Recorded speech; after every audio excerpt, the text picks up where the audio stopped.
Today we will discuss about integral equations. First of all, introduction of integral equations. Many physical problems of science and technology which are usually solved with the help of theory of ordinary and partial differential equations can be solved more effectively by integral equation methods.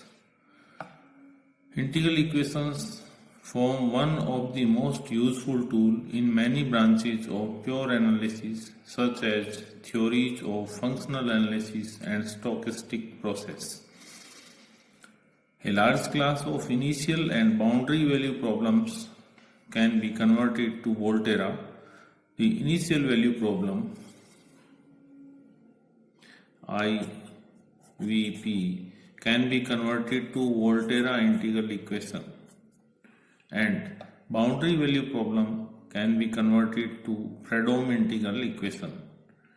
Mathematical physics models such as diffraction problem, scattering in quantum mapping, and water wave also contributed to the creation of integral equations. Integral equations are important in many applications. Problem in which integral equations are encountered includes radioactive transfer and the oscillation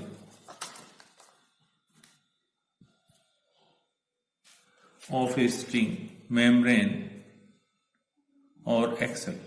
There is a close connection between differential and integral equations, and some problems may be formulated either way. Integral equations का use physics, engineering, mathematics बहुत सारी problems में किया जाता है. जो problems हम ordinary और पार्शियल डिफरेंशियल इक्वेशन से सॉल्व नहीं कर सकते उनको बड़ी इजीली इंटीग्रल इक्वेशन से सॉल्व कर सकते हैं. तो ये इसकी एप्लीकेशंस और इंट्रोडक्शन हुआ. अब integral equation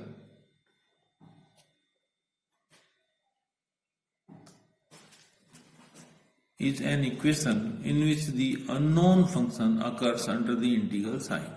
Integral equation is an equation in which the unknown function occurs under the integral sign. The term integral equation was introduced by Paul Du Bois-Reymond in 1988.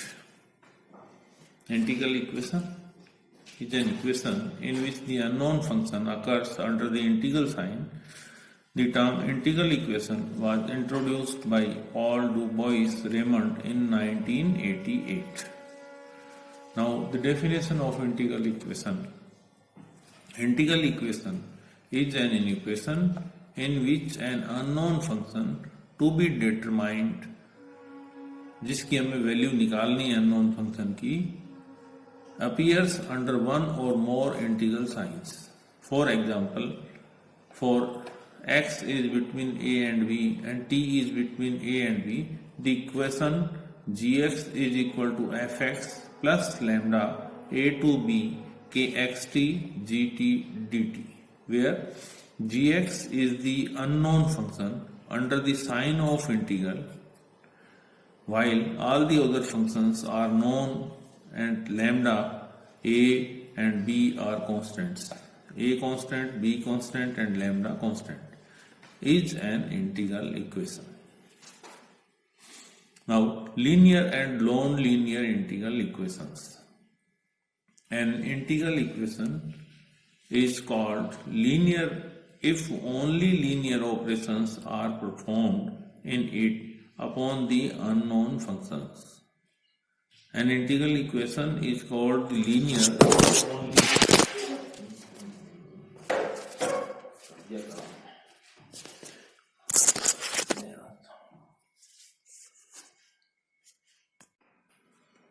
linear and non-linear integral equations. An integral equation is called linear if only linear operations are performed in it upon the unknown function. An integral equation in which not linear is known as non-linear integral equation.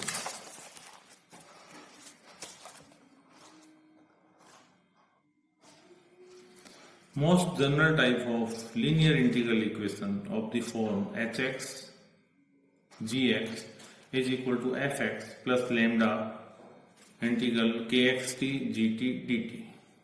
This is most general type of linear integral equation in which the unknown function is in linear form, where the upper limit may be either variable or fixed. The function hx, fx and kxt are known functions, while gx is to be determined. Lambda is a non-zero real or complex parameter. The function kxt is known as the kernel of the integral equation. Here, the function hx, fx, kxt are known, and lambda is a non-zero real or complex parameter where the upper limit may be either variable. If it is variable, then it is known as Volterra integral equation, and if the upper limit is constant, then it is known as Fredholm integral equation. Now, singular integral equations. When one or both limits of integral equation becomes infinite, or when the kernel becomes infinite at one or more points within the range of the integration, the integral equation is known as the singular integral equation. If both the limits of integral equation, one or both the limits of the integral equations becomes infinite, or when the kernel becomes infinite, this becomes infinite at one or more points within the range of integration, the integral is known as the singular integral equation. For example, gx is equal to fx plus lambda minus infinity to infinity e raised to power x minus t gt dt. This is singular integral equation because the limits of both the integrals are infinite, and fx is equal to 0 to infinity 1 upon x minus t raised to power alpha gt dt. Alpha is between 0 and 1 are singular integral equation because the kernel of this integral becomes infinite at x is equal to t is equal to x.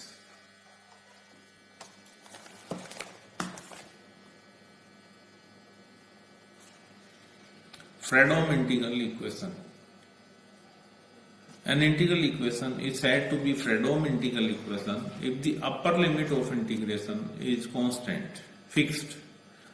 अगर ऊपर की limit को हम fix कर दें या constant कर दें तो ये integral equation Fredholm integral equation हो जाती है. hx gx is equal to fx plus lambda a to b kxt gt dt. hx gx is equal to fx plus lambda a to b kxt gt dt, where a and b are both constants. Fx, hx and kxt are known functions, while gx is unknown function and lambda is a non-zero real or complex parameter. Special cases: when h is equal to 0. When we put h is equal to 0 in equation first, then fx plus lambda a to b kxt gt dt is equal to 0. It's called the Fredholm integral equation of first kind. When we put hx is equal to 0, then the equation becomes fx plus lambda a to b kxt gt dt is equal to 0. This is the first kind of Fredholm integral equation. When we put hx is equal to 1, then gx is equal to fx plus lambda a to b kxt gt dt is known as integral equation of second kind. When we put x is equal to 1, then this equation becomes second kind integral equation. When we put hx is equal to 0, then this becomes Fredholm integral equation of first kind. When we put hx is equal to 1 and fx is equal to 0, then the equation becomes gx is equal to lambda a to b kxt gt dt is known as the homogeneous Fredholm integral equation of second kind, and the equation first is called the integral equation of third kind. This is the integral equation of third kind, Fredholm integral equation of third kind. When we put hx is equal to 0, then it becomes Fredholm integral equation of first kind. When we put hx is equal to 1, then it becomes Fredholm integral equation of second kind. When we put hx is equal to 1 and fx is equal to 0, then this equation becomes homogeneous Fredholm integral equation of second kind.